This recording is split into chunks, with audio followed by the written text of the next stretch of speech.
Spring arrives differently in rural Vermont. It doesn't announce itself with a single warm day, but creeps in through mud season, when frost heaves crack the asphalt and dirt roads turn to chocolate soup that swallows boots whole. April 1977 brought that particular kind of thaw to the Collins farm outside Brattleboro, the kind that smelled of wet earth and rotting leaves and something green pushing up underneath.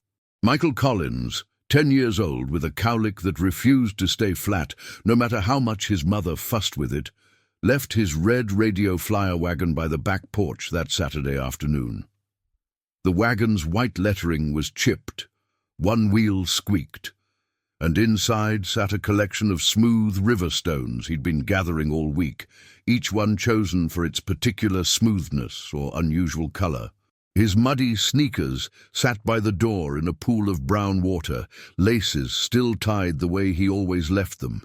Robins hopped across the yard, pulling worms from the softening ground, their calls punctuating the late afternoon quiet.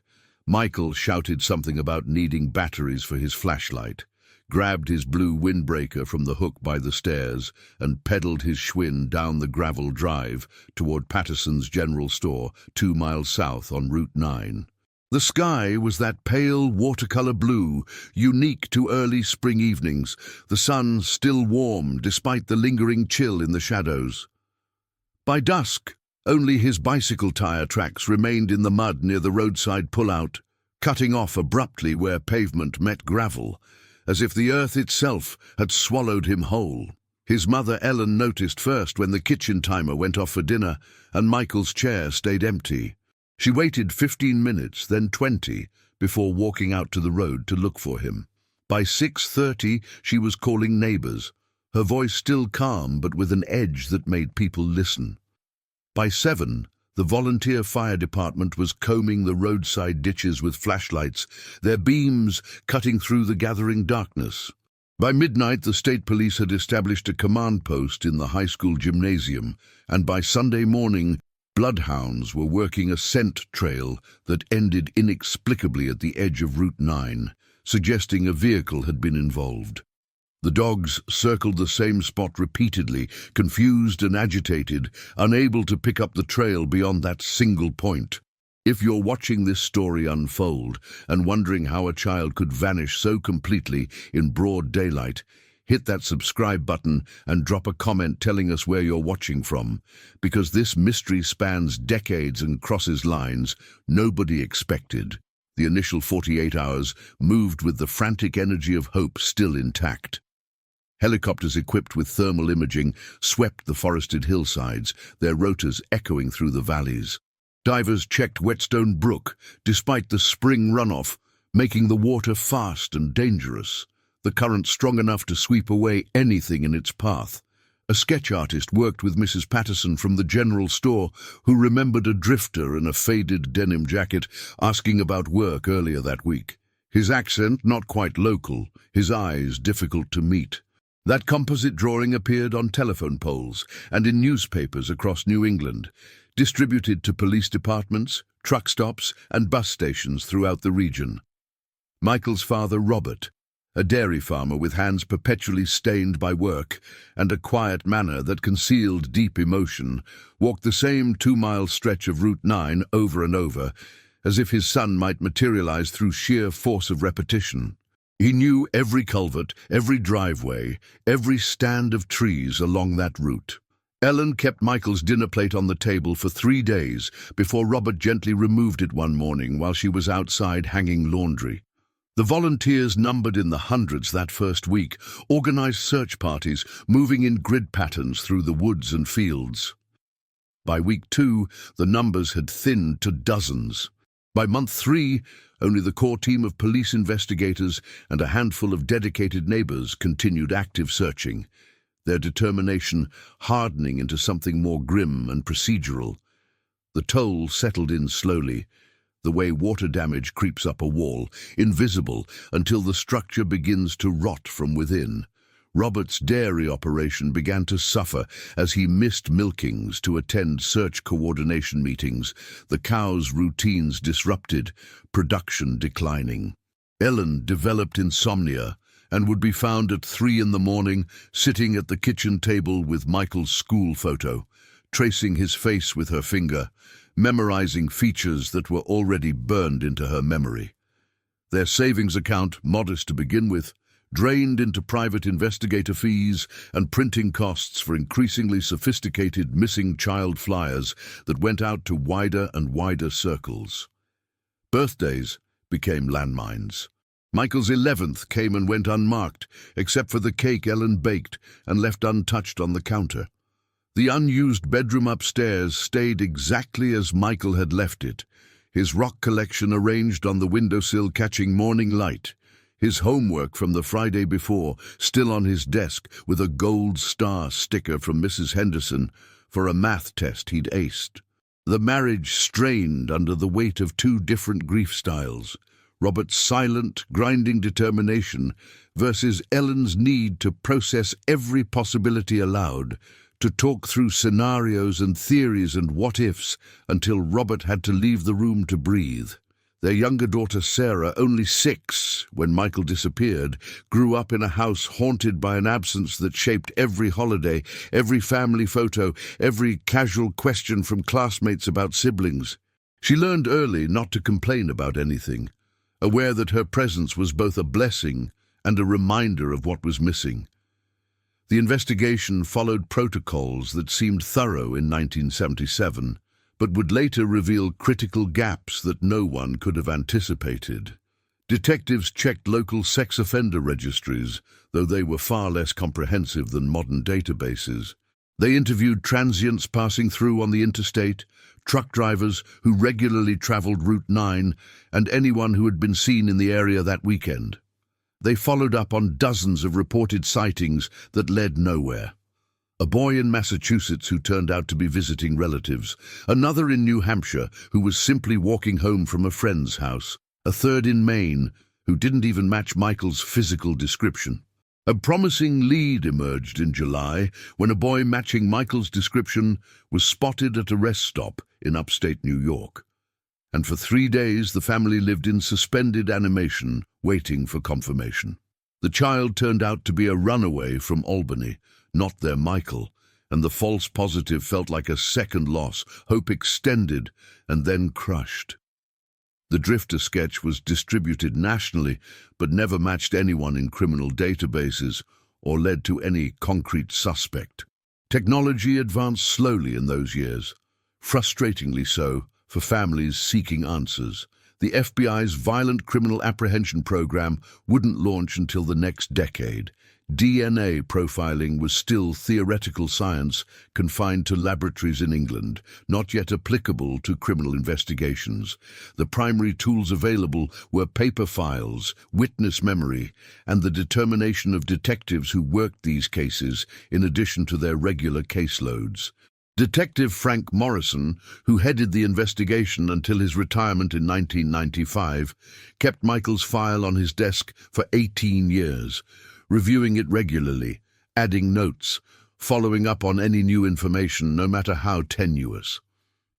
His successor inherited boxes of documents, photograph albums of searched locations, interview transcripts, and a commitment that bordered on obsession. Morrison attended Michael's age progression photo sessions even after retirement, as if his presence could somehow will the boy home. Age progression images became a ritual that marked time in a different way than calendars. Every 5 years, a forensic artist would update Michael's likely appearance based on family photographs and genetic traits, gradually transforming the gap-toothed 10-year-old into a teenager with Robert's jaw and Ellen's eyes. Then a young man who might have played college sports, then middle-aged, with the beginnings of grey at his temples. The Collins family participated in early missing children networks, attended conferences where they met other families navigating the same nightmare geography of ambiguous loss, that peculiar hell of not knowing. Ellen became an advocate, testifying before the state legislature about the need for better coordination between jurisdictions, about the importance of centralized databases and standardized reporting procedures. She spoke clearly and without tears, having learned that emotion made legislators uncomfortable, while facts and policy recommendations gave them something concrete to act on. Robert quietly maintained the farm, his routines providing the structure that kept him functional, the cows needing care regardless of human tragedy. Sarah moved to Boston for college and rarely came home, the weight of being the surviving child proving too heavy to carry in the house where Michael's absence lived like a permanent resident, occupying space and attention even in silence. Years became decades with a speed that seemed impossible and yet also agonizingly slow. Investigators came and went, promoted or transferred or retired. Case files migrated from filing cabinets to digital databases, the transition losing some documents in the translation, old photographs scanned at low resolution. The Red Wagon eventually rusted through and was thrown away during a barn cleaning in the 90s, though Ellen kept one of the smooth riverstones on her bedside table, a tangible connection to that last normal Saturday. Hope, never quite dying, transformed into something more procedural, more clinical, expectation managed down to sustainable levels. The question shifted from "what happened" to "will we ever know?" Cold case reviews became periodic rather than constant, triggered by technological advances or jurisdictional reorganizations or grant funding that allowed for systematic re-examination of old files. The case was reviewed again in 2001 when DNA databases expanded and law enforcement began understanding the power of genetic evidence in solving cold cases. It was reviewed again in 2010 when genetic genealogy began showing promise, and again in 2018 when a federal grant allowed for systematic re-examination of pre-1980 missing persons cases using modern forensic techniques. Each review turned up nothing actionable. The drifter sketch had never matched anyone in criminal databases. The tire tracks had been photographed, but yielded no identifying tread patterns that could be traced to a specific vehicle. Michael Collins existed in that particular purgatory of the never found, neither confirmed dead nor provably alive, a ghost who aged on paper but remained forever 10 years old in memory. Then came February 2025, 48 years after that April disappearance. Ellen was 81, still living in the farmhouse, though Robert had passed in 2019 from complications of diabetes and heart disease that the doctors said stress had certainly accelerated. Sarah visited twice a month, helping with grocery shopping and medical appointments, managing her mother's medications, gently suggesting it might be time to consider assisted living. On a Thursday afternoon, when thin sunlight struggled through overcast skies and the temperature hovered just above freezing, a man appeared at the front door. He was in his late 50s, medium build, with thinning hair and wire-rimmed glasses that reflected the porch light. He stood holding a worn baseball cap, visibly nervous, shifting his weight from foot to foot. When Ellen opened the door, wiping her hands on a dish towel, he looked at her with watery eyes and said simply, "Mom, it's me. It's Michael." The words hung in the cold air between them like a physical thing. Ellen's hand went to her throat, the dish towel falling to the floor. The man had a birthmark on his left forearm, visible below his rolled sleeve, an irregular port wine stain that matched exactly the mark Michael had carried, documented in pediatric records and family photographs. He knew things that seemed impossible for a stranger to know. He described the barn's interior layout, including the exact placement of the hayloft ladder and the loose board in the northwest corner where Robert used to hide spare cash. He mentioned the tree fort Robert had helped build in the big maple behind the house, gone now for 2 decades, but documented in family photographs Ellen had never widely circulated.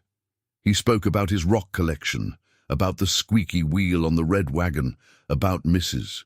Henderson's gold star stickers, and how proud he'd been of that math test.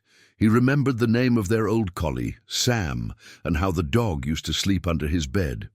He described the wallpaper in his bedroom, the position of furniture, the view from his window. Each detail landed with the weight of authenticity, and Ellen found herself simultaneously disbelieving and desperately wanting to believe, her hands trembling as she invited him inside. The initial hours passed in a suspended state between disbelief and desperate hope, the air in the old farmhouse thick with emotion and uncertainty. Sarah drove up from Boston immediately upon receiving her mother's call, making the drive in record time, her skepticism warring with her mother's trembling joy. The man who called himself Michael had a story that unfolded slowly, told in fragments over cups of tea at the kitchen table where the family had once gathered for ordinary meals. He said he'd been taken by the drifter, moved between several households in the Midwest, raised under a different name by people who treated him adequately, but never quite as family, never with the warmth he dimly remembered from before. His memories had been suppressed through childhood trauma and suggestion, the adults around him insisting he was someone else, that his memories of Vermont were dreams or fantasies. His identity had been slowly pieced together in his 40s through therapy and fragmented recollection. Images and feelings that didn't match the life he'd been told was his. He'd spent years doing private investigation, searching through old newspaper archives, trying to match his fractured memories to real events, until finally the pieces aligned and he knew who he was supposed to be. It was plausible in the way trauma narratives often are, full of gaps and haziness that matched what psychology textbooks describe about dissociation and recovered memory. Therapists had documented cases of children subjected to sustained gaslighting who genuinely forgot their original identities, the mind protecting itself through amnesia. Ellen wanted to believe with an intensity that was almost physical.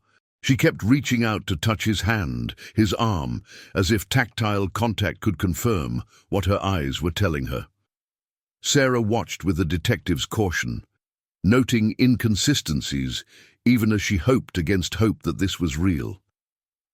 She called the state police from the front porch, her breath visible in the cold air, explaining the situation with a voice that remained remarkably steady given the circumstances. Detective Angela Torres, who had inherited the Collins case in 2020 as part of a regional cold case unit reorganization, approached the situation with practiced caution born of experience. Reunion cases occasionally surfaced in cold case work, and while genuine resolutions happened and deserved celebration, so did imposters seeking attention, money, or something more psychologically complex. Torres had seen both outcomes and knew the damage false hope could inflict. She arranged for preliminary interviews at the family home rather than forcing the potential reunion into the sterile environment of a police station, understanding that trauma required gentle handling regardless of the outcome. She listened as the man recounted details, some verifiable through police records, others existing only in the family's private knowledge, the kind of information that seemed impossible for an outsider to possess.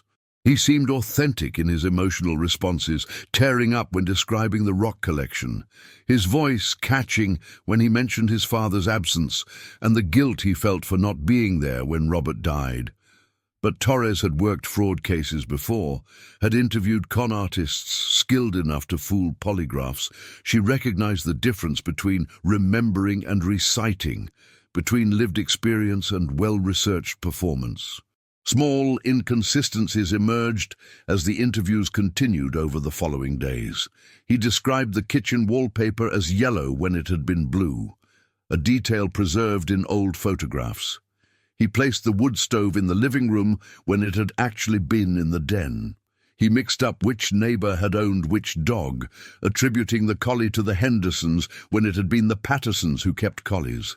When gently questioned about these discrepancies, he attributed gaps to trauma and time, to the way memory works imperfectly across decades. It was reasonable. It was also suspicious. Torres took copious notes, her expression neutral, asking follow-up questions that seemed casual but were designed to test consistency. She asked him to draw a floor plan of the house from memory, to describe the route from the farm to the general store, to recall specific neighbors and their relationships to the family.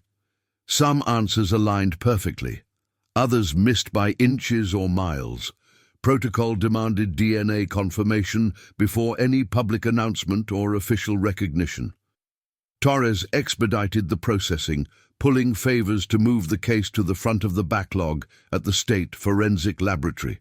The standard turnaround was 4 to 6 weeks, but she pushed for rush processing, understanding that the family was in limbo, that every day of uncertainty was its own kind of torture. She also quietly ran parallel investigations, pulling together a small team to examine the man's background, independent of his claimed identity. While the family waited in fragile hope, preparing the upstairs bedroom and buying new clothes and making plans for how to help him reintegrate into a world he'd missed for 48 years, Torres' team uncovered threads that began unraveling the narrative. The birthmark, documented in Michael's medical records, would indeed be distinctive. But birthmarks, Torres knew, could be mapped from photographs, and the Collins case had been covered extensively in local media over the decades. The childhood scars he displayed on his knee and elbow matched not original medical records, but descriptions Ellen had given in newspaper interviews over the years, publicly available information for anyone determined enough to research. The tree fort appeared in a 1978 local newspaper feature about the family's ongoing search, complete with a photograph showing its exact location and construction details. More concerning patterns emerged as the investigation deepened. The man had no verifiable history before 1982, when he appeared in foster care records in Indiana under the name Thomas Wade. His early childhood was documented as unknown origin, possible abandonment, or undocumented adoption. He had moved through several foster placements, never quite settling, exhibiting attachment issues and what social workers described as identity confusion. As an adult, he had held a series of short-term jobs, nothing lasting more than a few years, a pattern of geographic instability that suggested either restlessness or running from something. He had no criminal record, but had come to police attention twice, once in 2003 for questioning in connection with a missing person case in Ohio, where he had inserted himself into the search efforts with suspiciously detailed theories, and again in 2017, when a family in Pennsylvania had filed a restraining order after he attempted to contact them claiming to be their missing son, a claim that fell apart under scrutiny. The forensic genealogy results came back in 8 days, faster than standard processing, but agonizingly slow for everyone involved. Torres received the report on a Wednesday morning, sitting at her desk with coffee growing cold in her mug. She read through the technical language twice to be absolutely certain, then stared at the numbers that told a story more definitive than any witness testimony. The DNA profile did not match, not even close, no familial relationship whatsoever.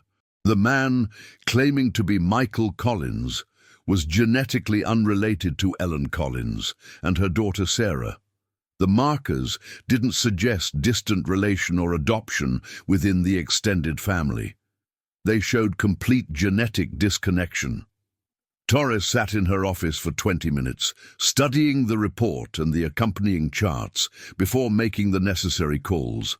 She contacted the prosecutor's office first, then victim services, assembling the support team that would be needed for what came next. Breaking the news required a delicacy that police training barely covered. How do you tell a mother that the son who reappeared is a stranger? How do you explain that hope itself had been weaponized, turned into an instrument of cruelty? Torres and a victim services coordinator arrived at the Collins home that evening, just after dinner time, when the light was fading and the temperature dropping toward another freezing night.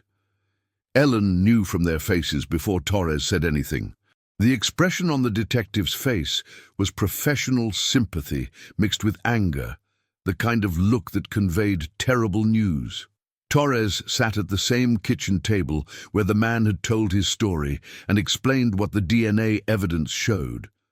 Ellen didn't cry. She simply closed her eyes and seemed to age a decade in the span of seconds, her shoulders sagging. Sarah put her arm around her mother and stared at Torres with an expression that demanded answers, accountability, some explanation for how this could happen. The man, confronted with DNA evidence in a separate interview room at the police station, initially maintained his identity with increasing desperation. He insisted there must be a mistake, that the lab had mixed up samples, that DNA wasn't infallible. But as the evidence mounted and the inconsistencies in his story were laid out systematically, he gradually deflated into silence, his performance ending as performances must when the audience stops believing. His real name was Thomas Wade, age 57, a former foster child from Indiana with a documented history of identity confusion and several prior attempts at inserting himself into other families. He had studied the Collins case obsessively, spending hours in public libraries, reading newspaper archives on microfilm, watching television documentaries when they aired on anniversary coverage, collecting every scrap of publicly available information. He had memorized details from Ellen's testimonies before the legislature, from Robert's interviews with reporters, from Sarah's brief statement at a missing children conference in 2015. He had exploited exactly the gaps in 1977 record-keeping that made absolute verification challenging before genetic testing became standard. Incomplete documentation, lost photographs, memories faded by time. His motivation appeared complex and layered. Part of it was financial opportunism, an awareness that the Collins farm had value and that a long-lost heir might have claims to property and whatever remained of family resources. Part was psychological need for belonging, a foster child who had never found stable family creating one through deception. And part was the con artist's thrill at successful manipulation, the satisfaction of fooling people, of being believed, of mattering even through fraud. The criminal investigation unfolded with methodical precision, Torres and her team building a case that would hold up in court and send a message to anyone else contemplating similar schemes. Wade was arrested on charges of fraud, identity theft, exploitation of an at-risk adult, and attempted theft by deception. Prosecutors built their case drawing on his digital footprint. Library computer records showing repeated searches for the Collins case over a 3-year period, purchases of genealogy reports and background check services, practice notes found in his apartment where he had scripted his story and rehearsed responses to probable questions. They discovered he had previously attempted similar insertions with 2 other families of missing persons, cases that had collapsed before reaching the reunification stage when basic fact-checking revealed inconsistencies. In one case in Ohio, he had spent 6 weeks engaging with a family before a neighbor recognized him from a previous attempt. In Pennsylvania, the family had grown suspicious when his knowledge seemed too precise, too perfect, as if rehearsed rather than remembered. Wade's public defender argued for psychological evaluation rather than incarceration, pointing to documented childhood trauma, attachment disorders stemming from the foster system, and mental health treatment records showing diagnoses of dissociative identity disorder and complex PTSD. The defense painted him as a victim of his own childhood, someone who had internalized abandonment so deeply that he sought family through the only means his damaged psychology understood. They requested placement in a psychiatric facility rather than prison. The judge was unsympathetic. Preying on grieving families crossed lines that mental illness alone could not excuse. The deliberate research, the sustained deception, the exploitation of an elderly woman's most profound vulnerability, these demonstrated calculated intent. Wade received a 4-year sentence with mandatory counseling and restitution orders for the emotional damage inflicted. The judge's sentencing statement was unusually personal, noting that some crimes wound in ways that leave no visible scars but damage just as deeply as physical violence. For the Collins family, the aftermath proved in some ways more devastating than the original disappearance. At least, before Wade's appearance, they had carried ambiguous hope, that sustainable state of not knowing that allowed life to continue. Now they carried something worse, confirmation that they remained vulnerable, that their suffering could still be exploited, that the wound would never safely scar, that even 48 years later they could be hurt in new ways. Ellen required trauma counseling to process what therapists called a complicated grief response, compounded by violation of trust. She had allowed herself to believe, had felt joy for the first time in decades, had imagined a future with her son in it. The crash from that hope back to reality was more painful than the original loss had been, because this time she had chosen to fall. Sarah struggled with rage that surprised her with its intensity and persistence, anger at Wade, but also at the system that had failed to protect her mother, and beneath that, a deeper anger at the universe that could allow such cruelty to exist and go unpunished in any adequate way. She found herself crying at unexpected moments, grieving not just for Michael, but for her mother's shattered hope, for the family they might have been, for the innocence lost in trusting that people meant what they said. The real Michael Collins case reopened with renewed urgency. Investigators aware now that gaps in the original investigation created opportunities for exploitation that extended far beyond their initial understanding. Torres personally took charge of the reinvestigation, feeling a responsibility that went beyond professional duty. She assembled a dedicated team and secured funding for advanced forensic work. They approached the case with technologies that hadn't existed in 1977 or even 2010.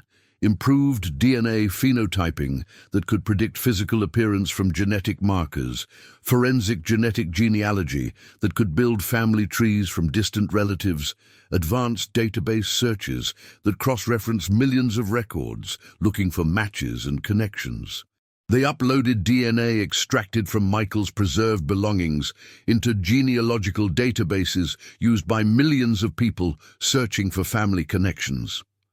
They built speculative family trees that might connect to distant relatives if Michael was alive somewhere, if he had children, if he had been adopted into families with other members in the databases.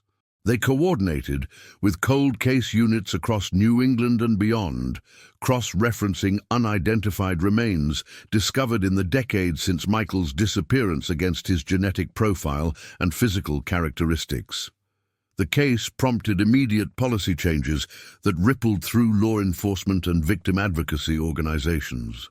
Vermont's Cold Case Unit implemented mandatory DNA confirmation protocols before any reunification announcements, even preliminary ones, even when the evidence seemed compelling. The State Attorney General's office issued guidelines requiring multiple verification layers for claimed identities in missing persons cases, including biometric analysis when possible, independent witness confirmation, cross-reference documentation reviews, and psychological evaluation to assess credibility. National missing persons organizations incorporated the Collins case into training materials about imposter scenarios and family protection. The materials emphasized that genuine reunions did occur and should be celebrated, but that verification protected everyone involved, including the claimant, if their identity was genuine.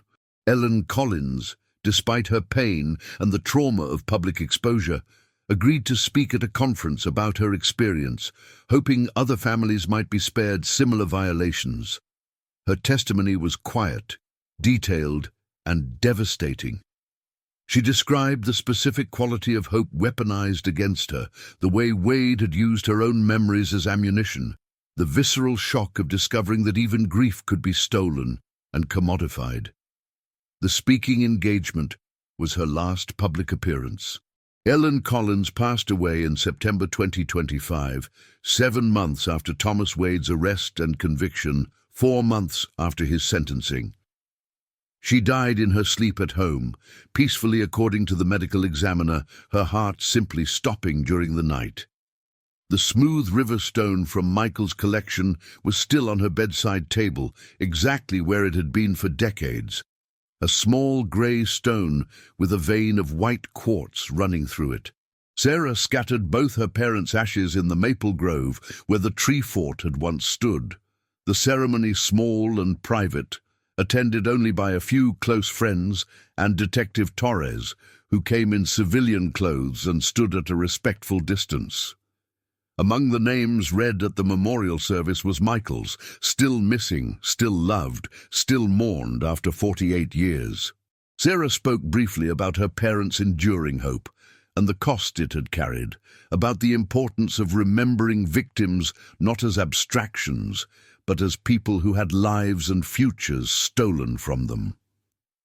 The Collins case remains open, now handled by a regional cold case task force, with resources specifically allocated to pre-1980 missing children. Sarah receives quarterly updates, detailed reports on investigative progress, and new leads being pursued, though she has learned to temper expectations with protective realism. She doesn't allow herself to hope anymore, not after watching hope destroy her mother. But she stays engaged with the investigation, providing whatever information or authorization is needed, ensuring her brother is not forgotten. She advocates now for legislation requiring biometric verification standards and increased victim services funding, transforming her family's particular nightmare into structural change that might protect others. She testifies before committees, writes op-eds, connects with other families, building networks of support and pushing for systemic improvements. The work gives her grief purpose, channels the rage into something productive, honors her parents' decades of searching by trying to make the system better for those who come after. The red wagon is long gone, rusted and discarded decades ago, in a moment of spring cleaning that Ellen later regretted. But in the archives of the Vermont State Police, carefully preserved in climate-controlled storage that maintains precise temperature and humidity levels, sits a box of smooth river stones collected by a 10-year-old boy one April week in 1977. Each one is labeled with the location where he found it, his child's handwriting still legible across the decades.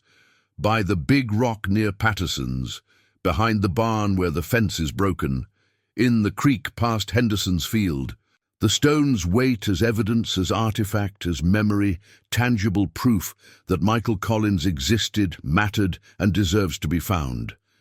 They represent the physical world he moved through, touched, collected from, the everyday existence of a child who loved smooth stones and squeaky wagons and gold star stickers.